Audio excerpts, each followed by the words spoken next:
দয়া করে কেউ এই নম্বরে ফোন মেরে পুলিশকে ডাক। তুই ইশারা করে ওকে কি বলছিস? তোরে তো দুই একটা থাপ্পড় মারতে হবে, তারপরে তো তুই বুঝতে পারবি। এই বাচ্চা মেয়েতে আমাকে ইশারা করে কি বলতে কি চায়? বললি তুই? আমি তাকে কিছুই বলিনি। তুই যদি আমার মেয়ের দিকে আর একবার তাকাস, তার থপরায় চেঞ্জ করে দিব। এই লোকটা তো অনেক খারাপ, আমি ভয় পেয়ে গেছি। কিছু নেওয়ার দরকার থাকলে নিতে পারো। আমিও কিছু বস্তু নিব। কি লাগে দিয়ে দাও। এই মেয়ে কি লাগবে? এখন আমার বুদ্ধি খাটাতে হবে। 995 নম্বরে এরকম লোম পেন আমাকে দিয়ে দাও। আমি একটি এরকম নিয়েছি, তোমার আবার কেন লাগে? মেয়েটা এত করে বলছি নিয়ে দাও। তোকে কে বলছে আমাদের দুজনের মাঝখানে কথা বলতে? এই মেয়েটা বারবার 995 কেন বলছে? এই মেয়েটা অনেক বিপদে আছে। আমি এখনই পুলিশকে ফোন মেরে এখানে ডেকে নিই। Hello, police station.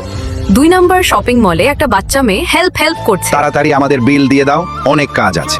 ম্যাডাম, আপনি এটা দেখেন, এই বাচ্চা মেয়েটি বারবার হেল্প বলছে। মনে হয় এই বাচ্চা মেয়েটি অনেক বিপদে আছে। তুমি এখনই পুলিশকে ডেকে নিয়ে এসো। আমি তাকে বিভিন্ন ধরনের অফার দিয়ে আটকে রাখছি। স্যার, আপনি চিন্তা করবেন না, এর চেয়েও ভালো ভালো কোয়ালিটির বস্তু আমাদের কাছে আছে। একটার সাথে একটা ফ্রি আছে। তুমি ওকে কোথায় পাঠাচ্ছ?